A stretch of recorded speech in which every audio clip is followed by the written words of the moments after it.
Maria? Crisostomo, bumalik ka?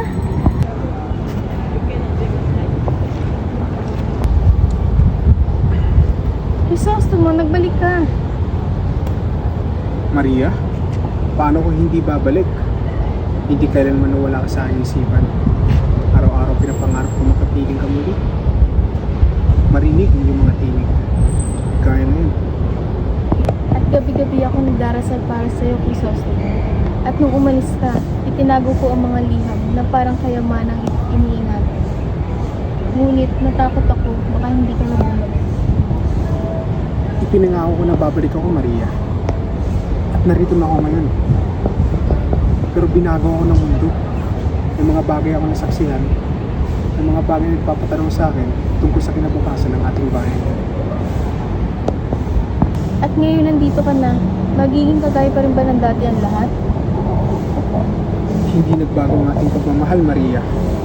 Ano man mangyari, ang puso ko ay para sa iyo lang. Crisostomo, napakabigat na yung mga dala-dala ngayon. Pero tandaan mo, hindi ka nag-iisa.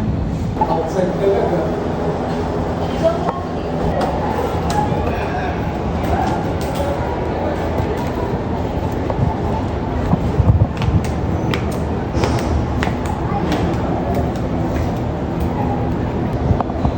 Oh, ikaw pala yan, Pedro. At sino pa bang inaasahan mo?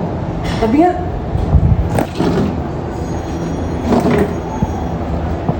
Para sana sa mga anak natin yung inihanda kong pagkain. Peste naman, no? Eh di hindi ako kain. Yun ba ang ibig mong sabihin? Hindi naman sa ganun. Huwag na! Wala na akong gana. Siguraduhin mo pagdating ng mga anak mo, pagtatawin mo ko ng pera galing sa kanila. Nay! Nay! Nay! Oo, anak, ano nangyari sa'yo? Nasaan ang kapatid mo? Nasaan si Crispin? Maayos lang po kay Nay. Si Crispin ay naiwan sa kumbento. Bakit nasa kumbento? Kinuha po siya ng sakristang mayor. Pinagkamalan po siya nagnakaw. Makapaging Diyos, iligtas niyo po ang aking anak. Huwag na po kayong mag-alala, Inay. Ako na po bahala kay Crispin. O sige, kumain ka muna, anak. Maraming salamat, Nay!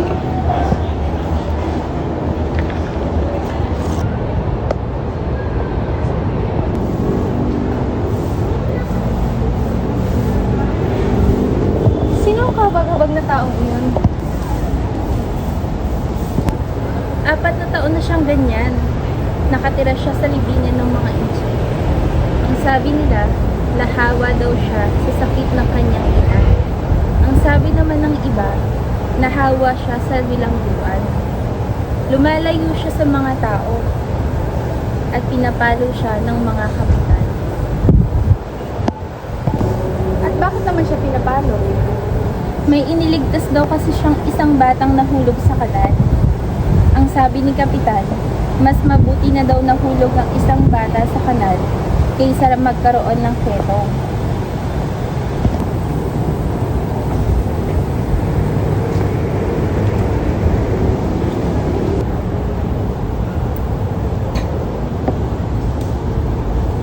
Bakit mo naman ginawa iyon, Maria?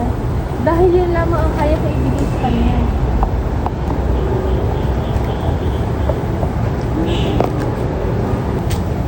Tara, magdasal tayo. Alam mo, may mga anak ako. 2 sila at sadyang pababait.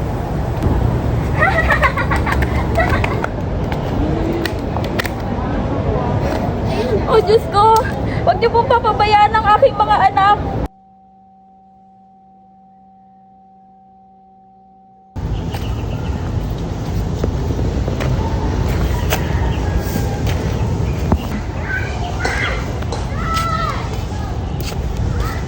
Nay! Nanay! Nay! Nay! Nay! Nay! Sino ka? Hindi ikaw ang anak ko. Nasa kumbento ang mga anak ko. Nay! Ako po ito! Si Basilio! Silya, anak. Nay! Nay!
peste naman, oh.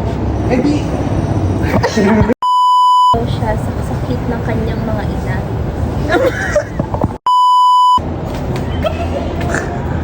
Last na lang. Sis, gusto mo. Enough!